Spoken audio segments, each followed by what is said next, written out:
சாமி, இந்த நவராத்திரி அன்னைக்கு கொழுப்பு மீன்லாம் வைக்கிறாங்க இல்லைங்களா? அது என்ன காரணம் சாமி? அதாவது என்னன்னு கேட்டிங்கன்னா, கோயிலெல்லாம் உற்சவர் பார்த்துருப்பீங்க. மூலவர் எங்கேயாவது புறப்பாடு ஆகுமா? ஆகாது. அதுக்குன்னு தனியாக உற்சவர்லாம் வச்சுருக்காங்க. அதுதான் புறப்பாடு ஆகி வெளியில் எல்லாருக்கும். ஏன் அந்த உற்சவர் புறப்பாடு 13 நாள் கொடி ஏற்றுறாங்க, திருவிழா பண்ணுறாங்க, சாமி ஊர்வலமாக தேரில் வருது, வாகனத்தில் வருது. இந்த எல்லா வாகனமும் ஒவ்வொரு கோயிலில் இருக்கும். ஏன் அதை செய்கிறாங்க அப்படின்னா, அந்த வீட்டை விட்டு வெளியே கோயிலுக்கு வர முடியாதவங்க எத்தனையோ பேர் இருப்பாங்க. கர்ப்பஸ்திரி பொம்பளைங்க இருப்பாங்க, மாதமாக இருக்கிற பொம்பளைங்க, வயசானவங்க இருப்பாங்க, கோயிலுக்கு வர முடியாதவங்க இருப்பாங்க. இப்படியெல்லாம் அவங்களுக்கெல்லாம் தரிசனம் தரணுங்கிறதுக்காக தான் இந்த பிரம்ம உற்சவம்னு 14 நாள், 13 நாள், 12 நாள் நடக்கும். அதில் இந்த வீதி உலான்னு ஒரு நிகழ்ச்சி அதே மாதிரி தான் நடத்துவாங்க. கோயில் ஒரே தெருவை சுற்றி வரும்.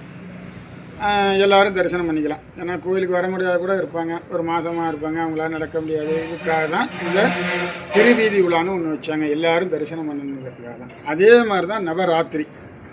நம்ம பார்த்திங்கன்னா இச்சாசக்தி, கிரியாசக்தி, ஞானசக்தின்னு நம்ம எல்லாம் மந்திரத்தில் சொல்லுவோம். இதுக்கு என்ன அர்த்தம்? இச்சாசக்தினா நம்ம இஷ்டப்பட்ட பொருள் சாப்பிட்றோம், பழம் சாப்பிட்றோம், ஸ்வீட்டு, காரம் எல்லாமே இஷ்டப்பட்டதை சாப்பிட்றோம். அது கிரியாசக்தியாக மாறுது. வயிற்றுக்குள்ளே போனோன்னே என்னது செரிக்குது.